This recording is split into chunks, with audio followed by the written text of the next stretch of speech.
Bem, meus amigos e meus irmãos, nós estamos iniciando mais um trimestre da nossa Escola Bíblica Dominical e durante todo esse trimestre nós vamos estar estudando um tema geral sobre a Igreja Eleita. E muitos assuntos serão abordados aqui dentro, sobre temas. Hoje nós vamos falar sobre a Carta aos Efésios, porque todo o estudo desse trimestre está baseado na Carta aos Efésios. Mas hoje vamos apenas falar sobre a saudação aos destinatários. Mas, posteriormente, outros comentaristas estarão aqui trazendo também a sublimidade das bênçãos espirituais em Cristo, eleição e predestinação, assunto extremamente importante, a iluminação espiritual do crente, libertos do pecado para uma nova vida em Cristo, a condição dos gentios sem Deus, Cristo é nossa reconciliação com Deus, edificado sobre o fundamento dos apóstolos e dos profetas, o mistério da unidade revelado, a intercessão pelos Efésios, atributos da unidade da fé, que é a humildade, mansidão e longanimidade, e a conduta do crente em relação à família e a batalha espiritual e as armas do crente. São os temas que serão estudados durante todo esse trimestre. Hoje nós vamos fazer apenas a introdução desta tão importante lição para a edificação da igreja. A carta do apóstolo São Paulo aos Efésios, ela é de extrema importância para a igreja do Senhor Jesus, porque é de uma qualidade ímpar. Muito bem, nós vamos falar um pouco sobre a cidade de Éfeso, porque Éfeso era uma cidade importante. Ela era tanto importante como o centro da Ásia Menor, como também uma rota comercial. Ela era uma cidade que tinha, à época do escrito de Paulo, cerca de 500 mil habitantes. Paulo passou ali 3 anos evangelizando a cidade e fez da cidade uma série de operações de um grande centro de movimento cristão. E fincou ali a sua base para evangelizar toda aquela vasta região. Foi realmente importante durante o ministério do Paulo. Quando Paulo deixou a cidade, ele deixou também Timóteo encarregado da igreja cristã local. E não demorou muito para que a igreja fosse invadida por falsos ensinamentos, conforme Paulo havia predito que de fato aconteceria. As tradições também fazem o apóstolo João ter vivido ali, como também Maria, mãe de Jesus, que foi entregue por ele ao discípulo amado, viveu naquela cidade sob os cuidados de João.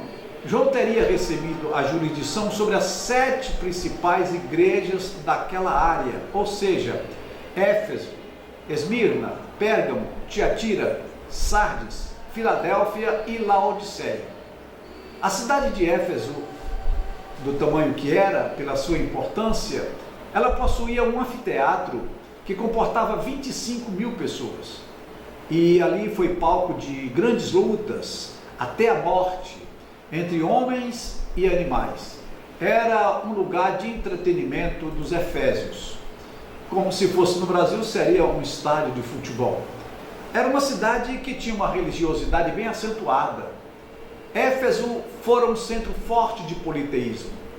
Diana, ou Diana, tornou-se a principal deusa da cidade e um grande empreendimento comercial foi estabelecido em torno do nome dessa deusa. Essa deusa Diana é a mesma que os gregos a chamavam de Ártemis. A semelhança de Apolo era representada armada de arco e flechas que ela usava a fim de subjugar monstros e gigantes. Era considerada uma divindade benéfica e ajudadora. Apolo era tido como deus luminoso do dia e ela, com sua tocha, era a deusa da luz à noite. Diana veio a ser identificada como a deusa da lua e da noite, e seu domínio era a natureza. Todas as feras eram consagradas a ela, embora fosse considerada uma caçadora. O paganismo retrata deuses e deusas sob muitos aspectos. Pelo que ela também parecia como a deusa virgem, aparecia sim, reverenciada pelas virgens como a sua protetora. No entanto, nos primeiros tempos de sua história, foram-lhe oferecidos sacrifícios humanos. Naquela cidade foi edificado um templo a deusa Diana. E esse templo de Diana em Éfeso chegou a ser uma das maravilhas do mundo antigo. Era uma suntuosidade. Havia uma ornamentação interna de inigualável beleza. Famosos artistas plásticos dedicaram seus esforços e talentos para torná-lo o mais belo possível. Ele foi erigido em 550 a.C. Era uma obra magnificente em sua arquitetura. Ficava numa plataforma com cerca de 130 metros de comprimento por 73 metros de largura. O templo em si tinha 100 metros de comprimento por 50 metros de largura. Mas, voltando ao nosso tema principal, que é a carta do apóstolo São Paulo, quanto ao seu conteúdo, ela é das mais importantes que se conhece.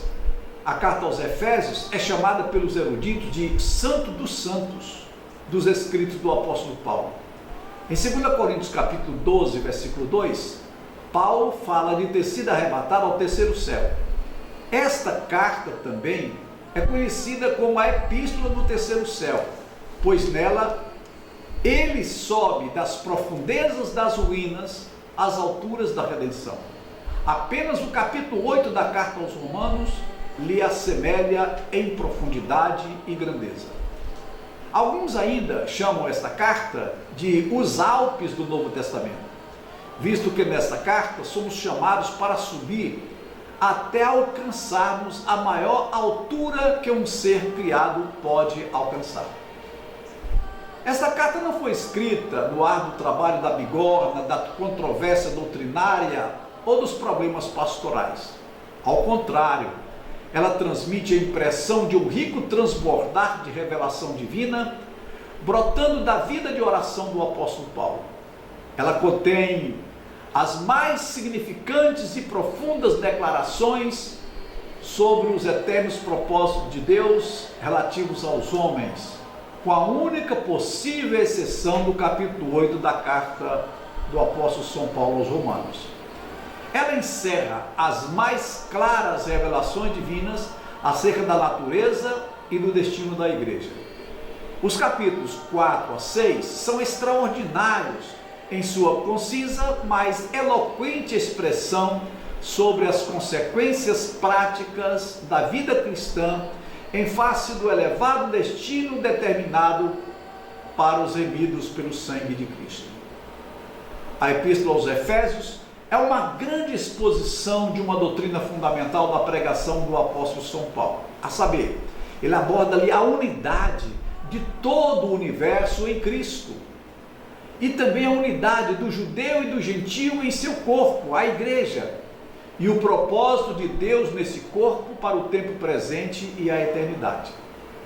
Duas sessões se destacam aqui, do capítulo 1 ao 3, a sessão doutrinária, e a sessão prática dos capítulos 4 ao capítulo 6.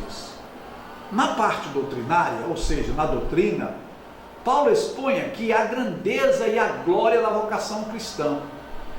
Ensina que uma vocação santa exige também uma conduta santa, e apela aos seus leitores, a fim de que se elevem à mais alta dignidade de sua missão. Fazendo assim, Paulo faz surgir um quadro da igreja como um só corpo, predestinado desde a eternidade a unir o judeu e o gentio. Esta é a igreja que pelos séculos vindouros irá exibir ante o universo a plenitude da vida divina, vivendo a vida de Deus, imitando o caráter de Deus, usando a armadura de Deus, lutando nas batalhas de Deus, perdoando como Deus perdoa, educando como Deus educa. E tudo isso para que se cumpra a obra mais ampla pela qual Cristo há de ser o centro do universo. Por que foi escrita essa carta? Havia dois perigos que ameaçavam a igreja de Éfeso nos seus dias. Primeiro, uma tentação de descer ao nível pagão. E em segundo lugar, uma falta de unidade entre o judeu e o gentio. Havia muitos gentios conversos na igreja em Éfeso.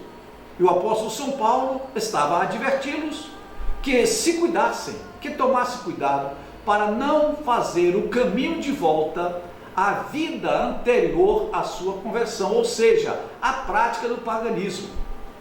Para enfrentar esse primeiro problema, ou seja, a tentação de descer ao nível pagão, Paulo expõe a santidade da vocação cristã em contraste com a anterior condição pecaminosa deles como pagãos.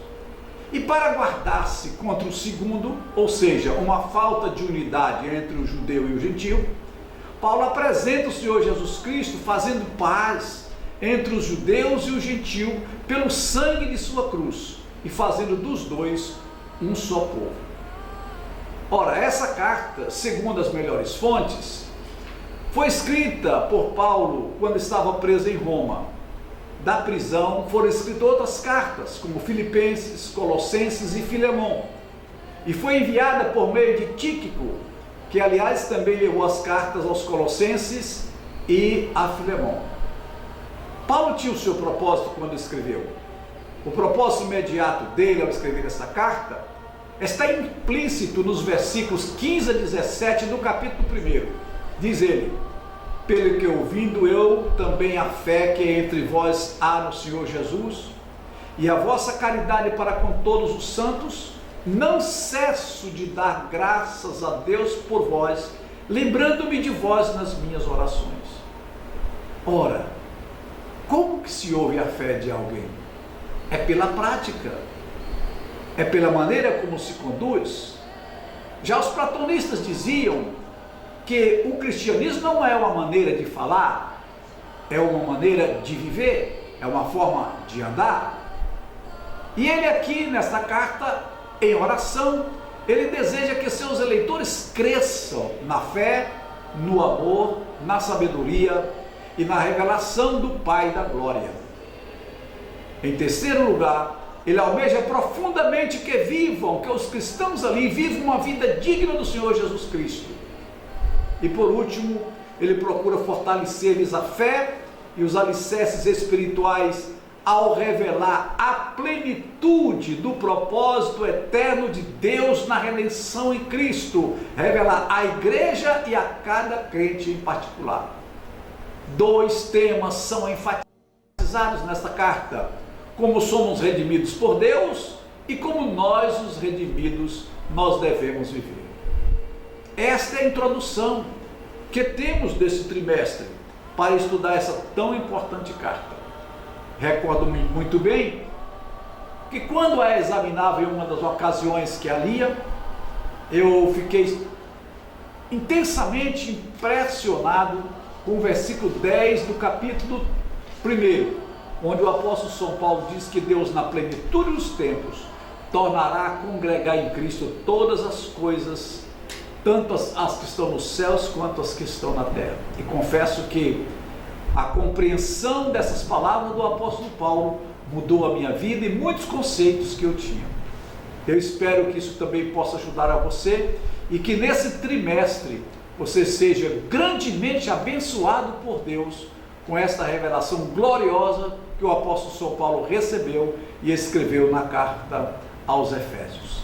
Que Deus te abençoe grandemente, meu irmão, em nome do Senhor Jesus.